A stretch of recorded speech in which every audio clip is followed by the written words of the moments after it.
الحمد لله نحمده ونستعينه ونستغفره ونؤمن به ونتوكل عليه ونعوذ بالله من شرور أنفسنا ومن سيئات أعمالنا من يهده الله فلا مضل له ومن يضلل فلا هادي له ونشهد أن لا إله إلا الله وحده لا شريك له ونشهد أن سيدنا وسندنا ونبينا ومولانا محمدا عبده ورسوله صلى الله تعالى عليه وعلى آله وأصحابه أجمعين أما بعد فأعوذ بالله من الشيطان الرجيم بسم الله الرحمن الرحيم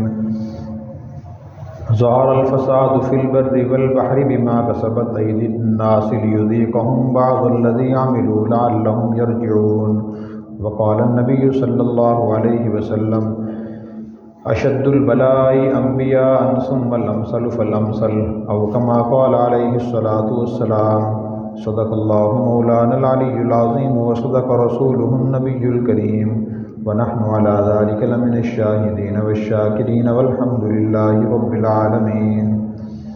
میرے محترم بزرگوں اور بھائیوں، اس دنیا میں اللہ تبارک و تعالیٰ نے جنت اور جہنم کے نمونے رکھے ہیں۔ انسان کو یہاں خوشیاں راحتیں بھی پیش آتی ہیں، تکالیف اور پریشانیاں پیش آتی ہیں، لیکن نہ تو 100% یہاں کی خوشی رہتی ہے اور نہ انسان 100% پریشان رہتا ہے۔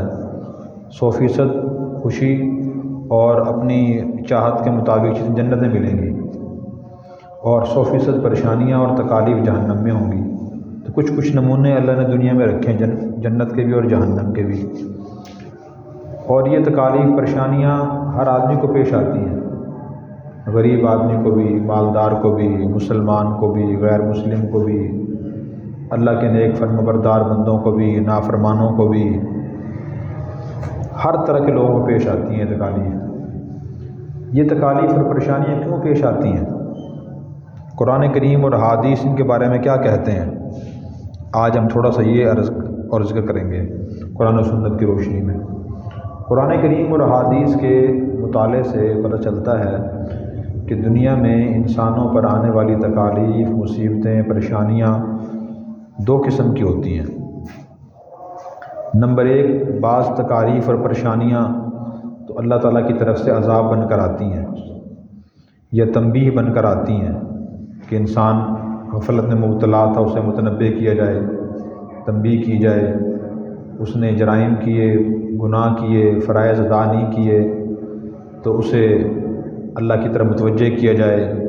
تھوڑا سا جب انسان پریشان ہوتا ہے تو اللہ کی طرف متوجہ ہو جاتا ہے، پریشانی نہ ہو متوجہ نہیں ہوتا۔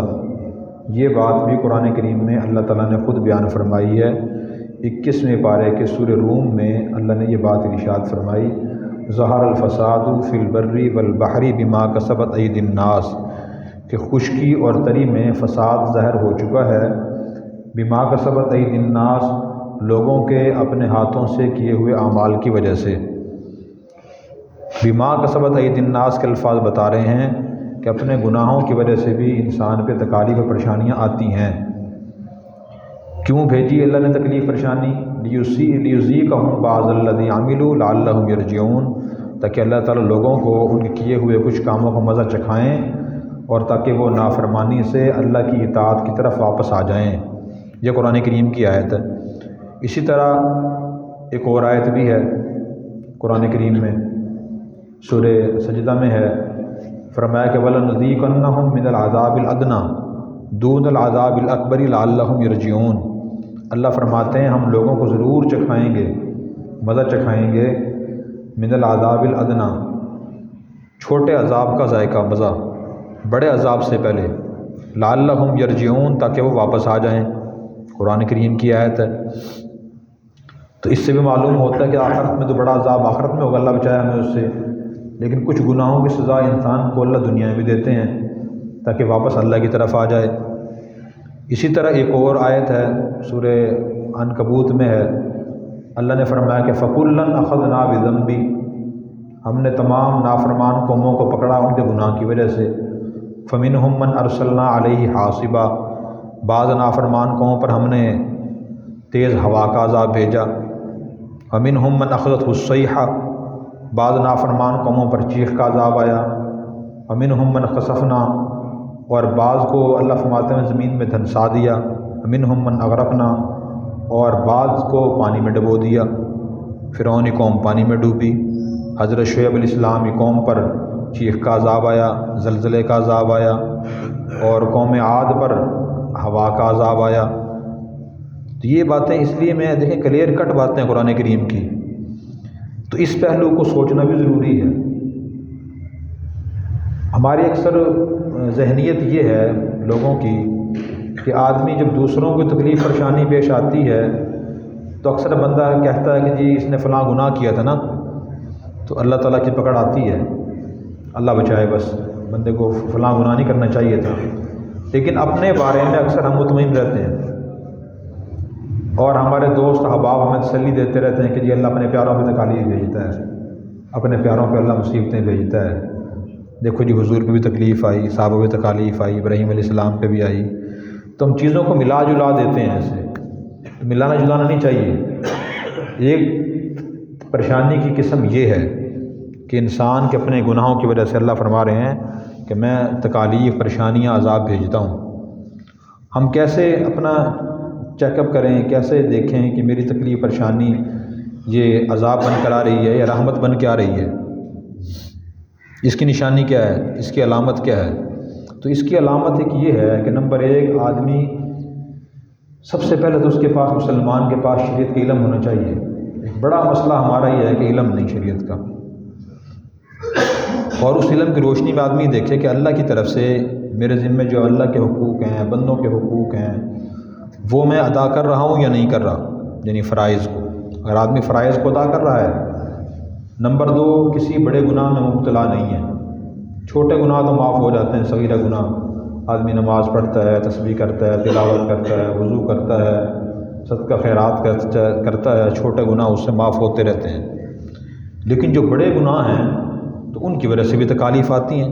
میں نے ابھی آیت سنائی، فَكُلًّا أَخَذْنَا بِذَنبِهِ، اللہ ہمارے ان کو پکڑا انہیں گناہوں کی وجہ سے، تو گناہوں کی وجہ سے بھی تکالیف، پریشانیاں آتی ہیں۔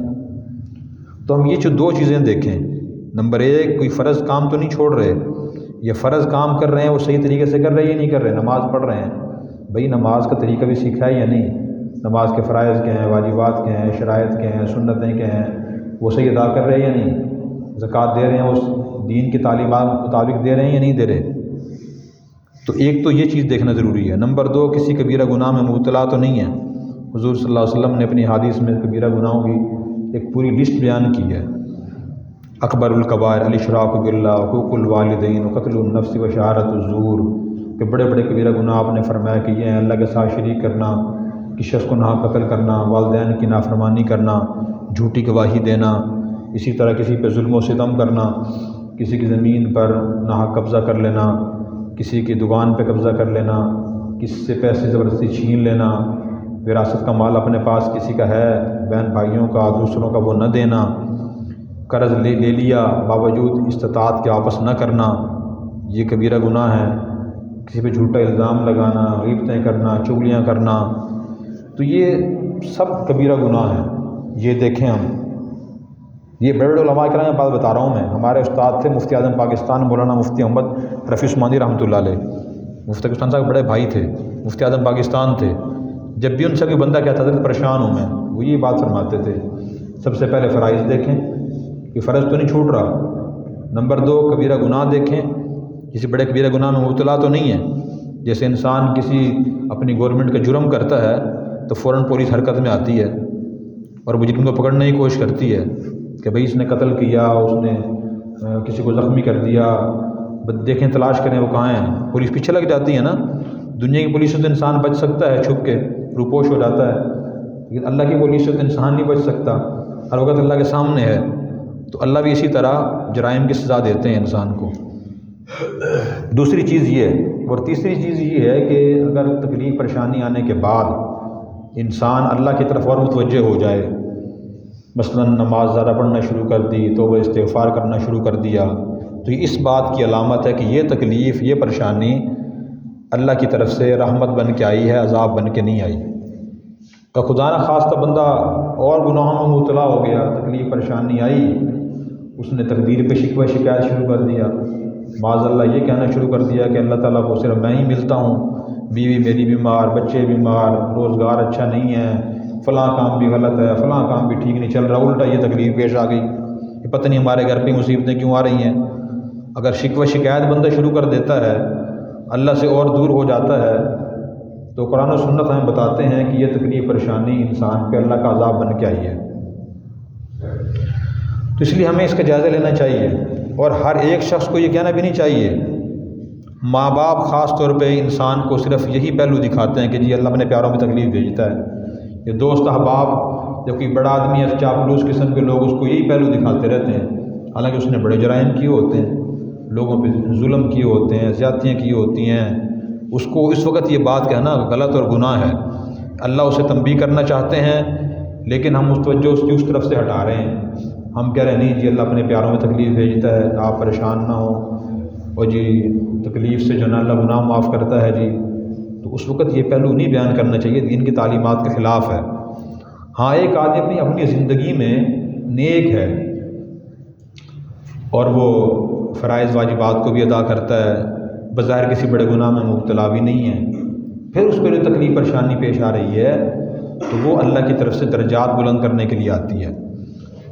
قرآن کریم میں بھی اللہ نے یہ بات بیان فرمائی ہے، اور نبی کریم صلی اللہ علیہ وسلم نے فرمایا اشد البلاء انبیاء ثم الامثل فالامثل، کہ سب سے زیادہ تکالیف پریشانیاں انبیاء علیہ السلام کو پیش آتی ہیں، پھر جو آدمی سیرت میں، کردار میں، صداقت میں، دیانتداری میں جتنا انبیاء کے مشابہ ہونے کی کوشش کرتا ہے تو اس پہ تکالیف پریشانیاں ہی پیش آتی ہیں۔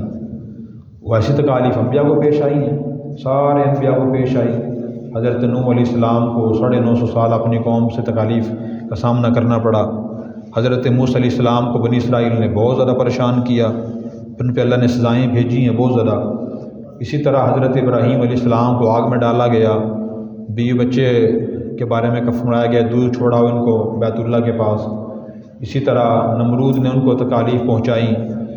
تو یہ جو انبیاء علیہ السلام کی تکالیف تھی یہ عذاب نہیں تھی بلکہ رحمت تھی۔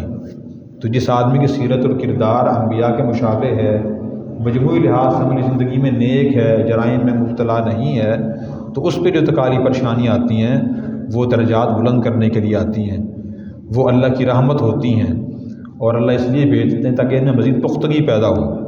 جب تک آدمی پہ تکالیف پریشانیاں نہیں آتی تو انسان کے مزاج میں پختگی پیدا نہیں ہوتی۔ مثلاً صبر کی آیات اور حدیث میں آپ کو سنا دوں، 10 واقعات سنا دوں تو کچھ فائدہ اس سے ہوگا، لیکن زندگی میں صبر کی صفت تب پیدا ہوگی جب آدمی خود تکالیف سے گزرے گا، پریشانیوں سے گزرے گا۔ مثلاً آپ دیکھیں کہ جن لوگوں کے والدین فوت ہو گئے ہیں، میرے والدین ہی فوت ہو گئے، تو جب پہلے کوئی والد یا والدہ فوت ہوئے تھے تو بہت شدید صدمہ ہوتا ہے انسان کو۔ پھر اس کے بعد جب کوئی دوسری فوت کی ہوتی ہے قریبی، صدمہ ہوتا ہے ذرا کم ہوتا ہے پہلے سے، کیونکہ آدمی پہلے ایک صدمے سے گزر چکا ہوتا ہے۔ دوسری مثال اس کے نوجوان اور عمر رسید آدمی کی ہے کہ نوجوان آدمی کو اگر آپ کوئی مزاج خلاف ایک بات کہہ دیں بھڑک اٹھے گا، وہ گالیاں دے گا، لڑے گا، جھگڑے گا، بدتمیزی کرے گا۔ ایک عمر رسید آدمی ہے، اگر کوئی آدمی اس کے مزاج خلاف کوئی بات کہہ دیتا ہے یا کام کرے تو اس کو ذرا غصہ نہیں آتا۔ اسے کیوں نہیں آتا؟ اس لیے کہ اس نے بہت سے تکالیف پریشانیاں دیکھ لی ہیں، وہ ان تکالیف سے پریشانیوں سے گزر چکا ہے، اب ذرا غصہ نہیں آتا اسے۔ وہ سوچتا ہے کہ جو بات کہہ رہا ہے اپنی زبان گندی کر رہا ہے، خراب کر رہا ہے، تو میں اس سے لڑنا جھگڑنا نہیں چاہتا، میں لڑوں جھگڑوں گا تو میرا وقت ضائع ہوگا۔ تو اللہ تبارک و تعالیٰ اپنے نیک بندوں کو اس طرح ان تکالیف سے گزارتے ہیں تاکہ ان کے درجات بلند ہوں، اچھی صفات پیدا ہوں، مزاج میں پختگی پیدا ہو۔ تو یہ 2 میں نے چیزیں عرض کی ہیں کہ بعض دفعہ تکالیف پریشانیاں عذاب بن کر بھی آتی ہیں اور رحمت بن کے بھی آتی ہیں، پھر ان کی نشانی بتا دی۔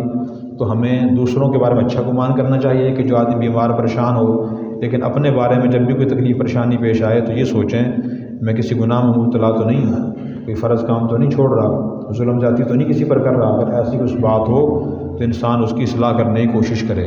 اللہ تبارک و تعالی ہمیں دین سمجھ کر اخلاص سے نیت سے عمل کرنے کی توفیق عطا فرمائے۔ وآخر دعوانا الحمدللہ رب العالمین، سنتیں ادا فرما لیں۔